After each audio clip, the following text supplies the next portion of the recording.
Hi everyone, Corporal Zaslow here from the 10th Regiment of Foot, Light Infantry Company. Today, we're diving into the mechanics of a musket. By the end of this video, you'll not only know how to load and fire a musket, but also gain insight into the science behind its operation. Joining us in this demonstration is Corporal Salfidi, who has earned his promotion from private since this footage was filmed. Let's begin by observing Corporal Salfidi execute the entire loading and firing sequence without commentary. It's worth noting that a proficient soldier could manage to fire 3 rounds in just 1 minute.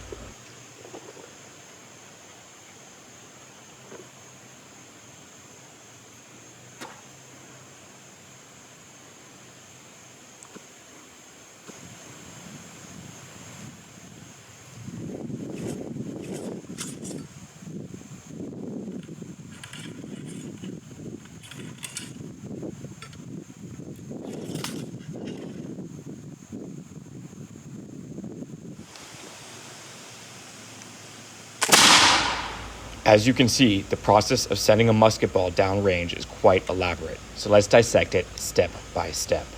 The first thing Corporal Salfidi is going to do is to bring his musket down to the loading position and remove a cartridge from his cartridge pouch. Historically, these pouches held either 26 or 29 rounds, depending on the regiment. Now, let's talk a bit about the musket cartridge itself. Here you can see what a completed cartridge looks like, as well as a cross-section of sorts. Let's break this down even further. The paper roll at the top of the cartridge is known as the tail. This is what a soldier ripped in order to gain access to the powder inside. The tail protects the powder from spilling before it's intended to be used. In the center of the cartridge is the powder. A standard cartridge held 180 grains, of which 20 grains would be used for the prime and the remaining 160 reserved for the barrel charge.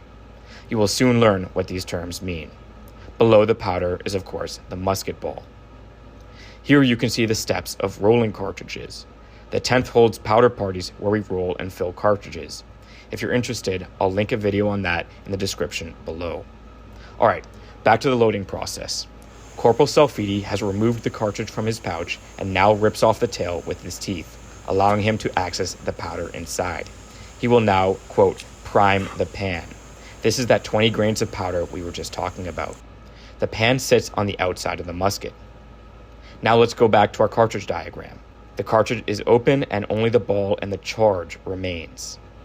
He will now close the frizzen. This protects the prime from falling out. Let's quickly look at a musket diagram. Note the pan, where Corporal Salfidi put his prime, and the frizzen, which secures the prime in the pan. Also note the touch hole. This is what allows the flames from the explosion in the pan to travel into the barrel where the remainder of the powder called the charge as well as the musket ball are located. So how does the prime in the pan get ignited? When the trigger is pulled, the flint scrapes against the steel of the frizzen and the sparks fall into the pan, igniting the powder. The explosion in the pan then travels through the touch hole, igniting the charge in the barrel, which ultimately propels the musket ball out. Now, back to the loading process. Corporal Salfidi has primed the pan, shut the frizzen, and now cast the musket about to ram down the rest of the cartridge. He removes the rammer and rams the cartridge down, powder first, in the barrel. Ramming is important as it ensures the ball reaches the base of the barrel and the powder is compact. The ball is only slightly smaller than the diameter of the bore to ensure that there is minimal air that escapes around the ball, ensuring maximum velocity. In reenactments, there's obviously no musket ball, and we pour the powder down the barrel without ramming to ensure that no ramrods are accidentally fired. Now that Corporal Salfidi is rammed, he returns the ramrod and is ready to fire. We hope this video has helped you understand muskets and how they work.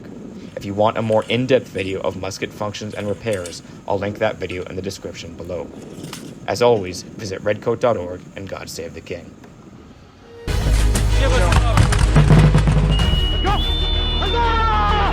This could be you. Choose your path in one of America's premier reenacting units. His Majesty's 10th Regiment of Foot.